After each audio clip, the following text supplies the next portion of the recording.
Dear listeners, I have so much to tell you, and I often don't know where to start.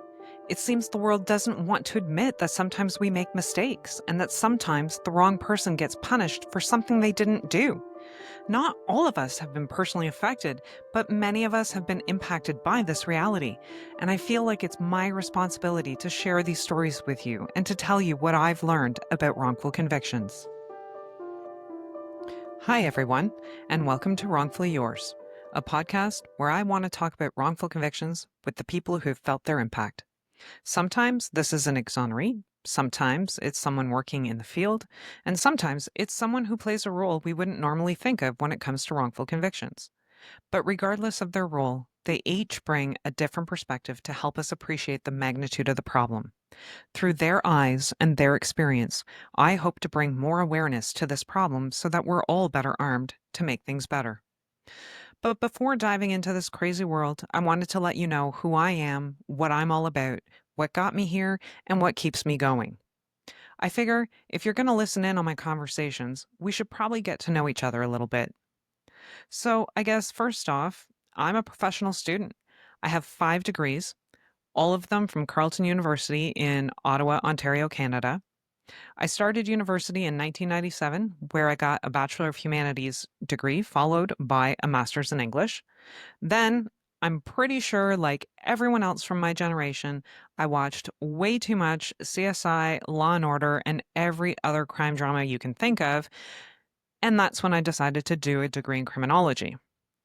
It was in one of my first crim courses that I first heard about wrongful convictions, and it didn't take me long to realize that I had found my passion. In that class, one of our assigned readings was a book on the David Milgaard case. And I hate to admit it now, but at the time, I had no idea who David was, what this book was about, or what this case was even all about. But I'm pretty sure I got about 10 pages in and I was hooked. I couldn't put it down. And I was sure this was a book of fiction. There was no way this kind of stuff happens in real life, and certainly not in our justice system. So by the time I got to the end, I was mad, I was disgusted, I was shocked, I was frustrated. I just had all the emotions going. And I remember thinking to myself, well, surely this is a one time thing. These kinds of cases can't actually be normal in our justice system. And as I like to say, that one simple thought put me on a path that today sometimes feels far more like a rabbit hole that I'm still on 20 some odd years later. By the time I graduated from my crim degree, my former professor, the one who introduced me to this crazy world with the David Milgaard book, had become a mentor and a really good friend. His friend and renowned Canadian journalist, Victor Malarick, had just introduced my mentor to this crazy case about Alain Olivier. And Victor was actually the investigative journalist who worked tirelessly to bring Alain's case to light. My mentor was aghast by the crazy antics that took place in this case, and he suggested that this would be a great topic for me to pursue at the master's level. I looked into the case for about 5 minutes, and pretty much exactly the same as my experience with David's case, I was in complete disbelief. And I knew I had to study this much more closely. And with that, I applied to do my master's in legal studies. I was so incredibly fortunate during my master's studies to be put in touch with the professor who would ultimately become my advisor. She was a former defense lawyer, and she made the switch to academia. She was brilliant and insightful and so incredibly patient and compassionate. I can only imagine how great she was as defense counsel. Throughout the course of my master's studies and knowing of my interest in wrongful convictions, we'd often talk about the cases of the now disgraced forensic pediatric pathologist Charles Smith.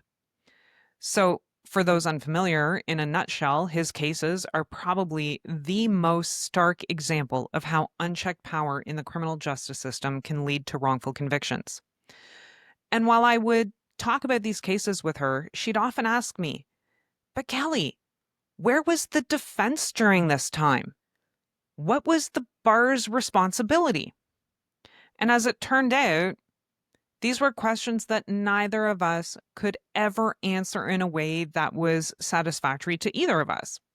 So when I finished my master's, she said to me, and I'm sure she was half or more joking, says, "Well, I guess you'll just have to come back and do your PhD so we can answer these questions." Full disclosure, I'd never had a thought about doing my PhD until that very moment.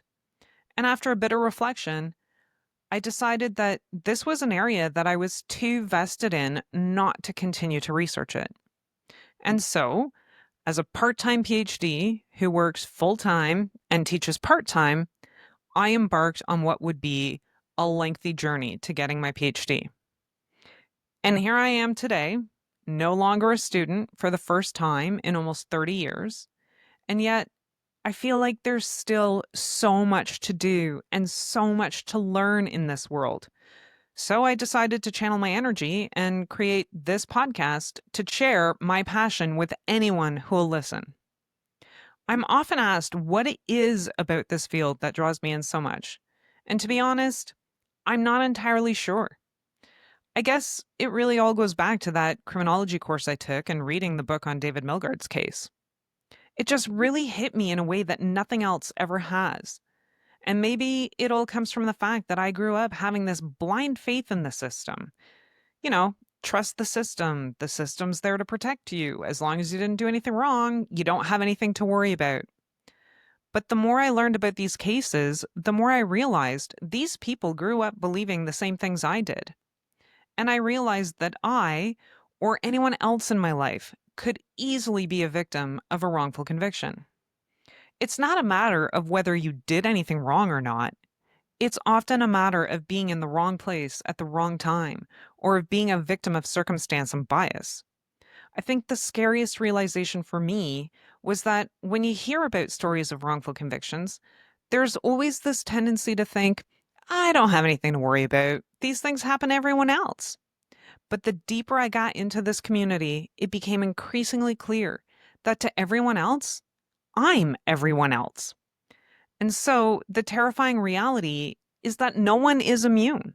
These things happen, and they'll continue to happen until we acknowledge the inherent problems in our justice system and work to do better. As someone who's studied in the area for so long, who teaches about wrongful convictions, and who's been getting more and more involved with the innocence community, I see firsthand how many people don't know about this problem. Or at least I see how shocked they are to hear that this is as big of a problem as it is. And I guess it's a symptom of my own naivete, but I honestly thought we were making headway in this area. I mean, more schools are offering wrongful conviction courses. There are more media representations of the problem. Our government just passed a new amendment to the criminal code to create an independent wrongful conviction review commission. But then, when I speak with people who aren't involved in this world, I always get a reality check of where the outside world stands in relation to the issue. For example, I recently had a student tell me that she was speaking with a professor after her class, and the professor asked her what other classes she was taking. She excitedly told him about my wrongful convictions class, to which he rolled his eyes, laughed, and told her that the likelihood of such convictions are overreacted by advocates. Almost everyone who finds themselves in a courtroom has committed the crime. The question is whether there's enough evidence to prove it beyond a reasonable doubt. I was really bothered by this because this is obviously coming from someone with enough education about the legal system to be teaching about it. And while I don't expect everyone to champion the cause in the same way that I do, to make comments like this is truly symptomatic of a bigger problem. There really isn't enough education about this problem because if people who have studied the system think that advocates such as myself are overreacting, imagine what the general public thinks.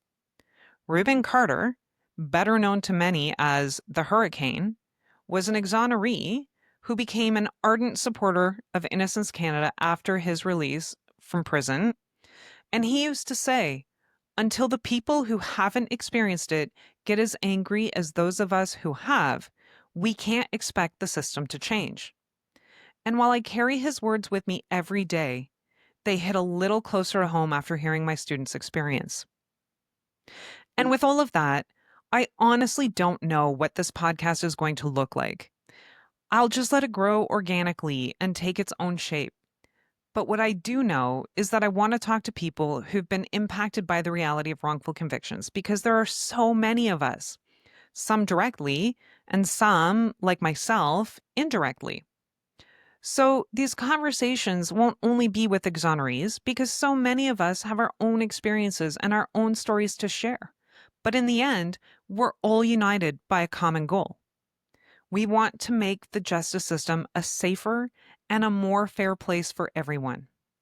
I honestly believe that teaching people about this problem is one of the best preventative measures we have available because we can't realistically expect things to change if we don't know about them.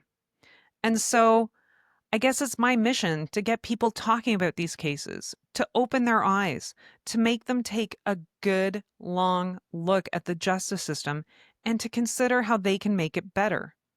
And in the end, if I can help provide you with the necessary information, maybe together we can prevent even just one wrongful conviction from happening in the future.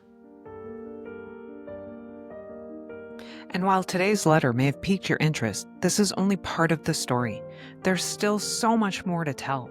The effects of wrongful convictions are far-reaching. They touch us all. I'll write to you again soon as I continue my conversations with those whose lives have been impacted by a wrongful conviction. But until then, I remain wrongfully yours. If you have something that you want to talk about with me, or even if you want to just send me some words of encouragement, you can drop me a line at wrongfullyyourspodcast@gmail.com.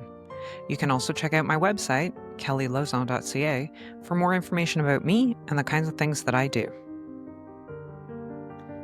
And if today's episode resonated with you, please consider sharing it with others, liking and following the podcast on your favorite platforms so you don't miss what comes next. And as always, thank you for listening to Wrongfully Yours, where we believe that telling these stories is the first step towards preventing the next injustice. And until next time, stay curious, stay hopeful, and keep fighting for justice.